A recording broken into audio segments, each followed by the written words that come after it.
Oke, assalamualaikum warahmatullahi wabarakatuh. Jumpa lagi teman-teman, Wirid Official. Pada malam hari ini kita akan bahas logika Gus Baha. Ada banyak ceramah, ringkasan-ringkasan yang kemudian kita buat kesimpulannya di sini dan jelaskan secara ringkas. Jadi kalau ada 10 ceramah Gus Baha masing-masing 30 menit, maka teman-teman tidak perlu menghabiskan waktu sampai 2 jam, 3 jam untuk menonton videonya. Cukup mendengarkan ringkasan yang akan kita bahas ini terkait logika-logika yang pernah disampaikan oleh Gus Baha. Seperti apa ulasannya? Ikuti terus videonya.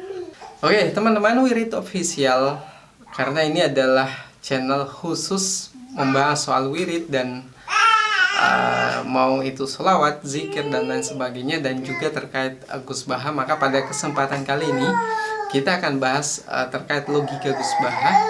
Banyak hal yang pernah disampaikan oleh Gus Baha dan itu kita ringkas di sini dalam satu video singkat, teman-teman. Jadi yang pertama, beliau pernah membahas wakulu washrabu wala tusrifu. Jadi makan dan minumlah, tapi jangan berlebih-lebihan. Banyak orang yang mungkin berpikir bahwa ketika Allah menyebut ayat ini adalah sesuatu yang sepele. Untuk apa membahas makan dan minumlah kalau kita anggap itu sebagai sesuatu yang lumrah yang biasa kita lakukan. Oke, yang pertama yang akan kita bahas adalah terkait soal ayat yang dibacakan oleh Gus Baha, wakulu washrabu wala tusrifu.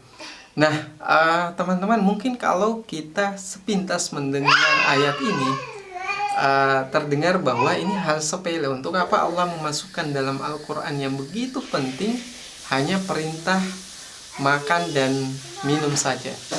Karena orang tanpa diperintah pasti akan makan dan minum. Nah, di sini teman-teman perlu kita ketahui bahwa inti dari kehidupan kita sebenarnya aktivitas kita bisa bekerja, bisa makan, bisa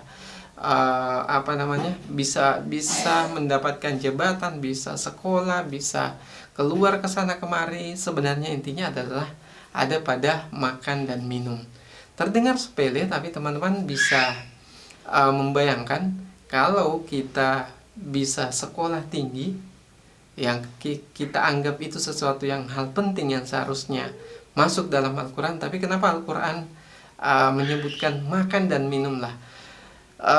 Kalau teman-teman ketahui bahwa semua aktivitas yang kita lakukan dalam kehidupan kita ini itu adalah faktor penyebab karena kita bisa makan dan minum.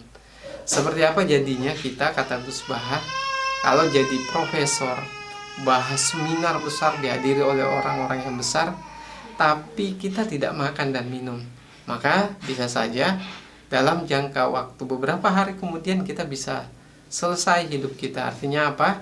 Bahwa tidak ada yang besar di dunia ini yang kita lakukan, entah itu menjadi bos, menjadi raja, atau apapun itu. Kalau kita tidak makan, maka kita tidak akan mungkin bisa menjadi apa-apa. Sehingga dalam Al-Quran disebutkan wakulu washrabu wala tusrifu, makan dan minumlah tapi jangan berlebih-lebihan. Artinya apa? Mau jadi apapun kita, mau mencari nafkah sebanyak apapun itu, tapi jangan pernah berlebih-lebihan sampai kita melupakan mana yang halal dan haram. Nah, Gus Baha mencontohkan dalam hal ini, kalau kita anggaplah berada di padang pasir yang sangat luas, kita punya harta miliaran, punya gedung bertingkat, punya mobil mewah, punya binatang-binatang piaraan yang mahal misalnya. Anggaplah kita punya kuda Arab seharga $50.000 dan sebagainya, atau punya emas berkilo-kilogram, tapi kita ada di padang pasir waktu itu, dan kita kalau tidak minum akan mati, dan ada orang yang menawari kita air minum dengan mengganti dengan semua harta yang kita miliki. Maka jawabannya sudah pasti kita akan memilih air tersebut. Kalau kita sudah berhari-hari di padang pasir tidak makan, tidak minum, dan kita mendapati segelas air, dan air itu ditawarkan dengan mengambil semua harta kita, maka pasti yakin orang tersebut akan memilih air tersebut. Artinya apa? Apa yang disampaikan oleh Al-Quran, makan dan minumlah tapi jangan berlebih-lebihan. Di sini ada pesan besar bahwa sebenarnya kehidupan kita bekerja pagi siang malam itu tujuannya untuk makan dan minum. Tapi batasan Al-Quran adalah jangan berlebih-lebihan, jangan memakan yang haram yang bukan hak kita. Nah, logika lain yang disampaikan oleh Gus Baha ini terkait bagaimana menyikapi orang yang melakukan maksiat. Terkadang ada orang yang memilih ketika melihat orang yang melakukan maksiat menegur dengan cara yang kasar sehingga orang tersebut berharap orang tersebut berhenti. Tapi faktanya banyak orang yang ketika ditegur malah apalagi dengan cara yang kasar, maka mereka tidak berhenti tapi malah berbalik membalas orang yang menegur tersebut. Atau sebaliknya, ada orang yang melakukan maksiat tapi orang yang maksiat tersebut kita biarkan saja karena kita beranggapan bahwa kalau dia ditegur maka bisa jadi dia marah. Nah, dua pilihan ini kata Gus Baha adalah dua pilihan yang salah.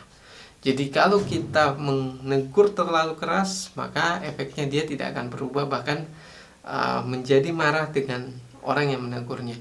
Tapi kalau kita membiarkan orang tersebut tidak menegur sama sekali, itu pun salah. Karena dalam ajaran Islam kita harus menegur orang ketika melakukan kesalahan. Artinya apa? Islam punya cara tersendiri mengajarkan kita bagaimana menyikapi hal-hal tersebut. Maka tentunya dengan kebijaksanaan melakukan dakwah dengan bil hikmah wal mau'izatil hasanah. Jadi dengan penuh hikmah, kalau kita mau menegur orang maka tunggu timing yang tepat untuk menyampaikan teguran kita, dan pada saat menegur pun kita menyampaikan dengan bahasa yang sopan. Jadi intinya yang disampaikan oleh Gus Baha seperti itu, baik menegur dengan cara kasar atau tidak menegur sama sekali adalah dua pilihan yang salah. Tetaplah menegur dengan melihat timingnya, melakukan teguran yang benar. Nah, kemudian ada juga logika lain yang disampaikan oleh Gus Baha. Jadi di masa Rasulullah ada seseorang yang minum, bahkan di masjid pada waktu itu minum minuman keras. Kemudian para sahabat marah dengan orang tersebut, tapi Rasulullah SAW melarangnya karena beliau menyampaikan bahwa nafsu itu dorongan dosa yang dilakukan oleh seseorang adalah dorongan dari nafsunya, sedangkan kecintaannya terhadap Islam, kecintaannya terhadap Allah dan Rasulnya adalah sesuatu yang sudah tertanam dalam dirinya. Rasulullah SAW tidak langsung mengusir orang tersebut, tidak mengeluarkan kata-kata kasar terhadap orang tersebut. Jadi logikanya teman-teman disampaikan oleh Gus Baha, kalau ada warga negara Indonesia yang melakukan kesalahan, maka kita tidak bisa mengatakan bahwa dia bukan WNI lagi, dia tidak loyal terhadap negara ini.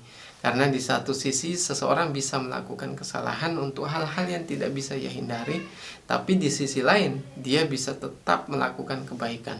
Sehingga kita sebagai orang yang mendengarkan, orang yang mengetahui orang yang melakukan kesalahan tersebut, secara logika bukan menghakimi orang tersebut, tapi berusaha bagaimana merubah orang tersebut untuk bisa menjadi lebih baik. Nah, tentunya tadi bahwa dengan melakukan teguran yang sopan, berbicara secara sopan, menunggu timing yang tepat untuk menyampaikan apa yang harusnya kita sampaikan. Dan bahkan kalau kita berpikir bahwa ketika orang itu ditegur pada saat itu bisa menyebabkan masalah, maka kita bisa menahan atau menunda untuk tidak menegur orang tersebut, itu jauh lebih baik.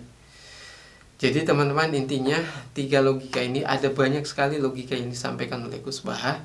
Kalau kita bisa menyelami satu persatu cara beliau dan mengamalkannya, maka tentu akan lebih baik untuk kehidupan kita.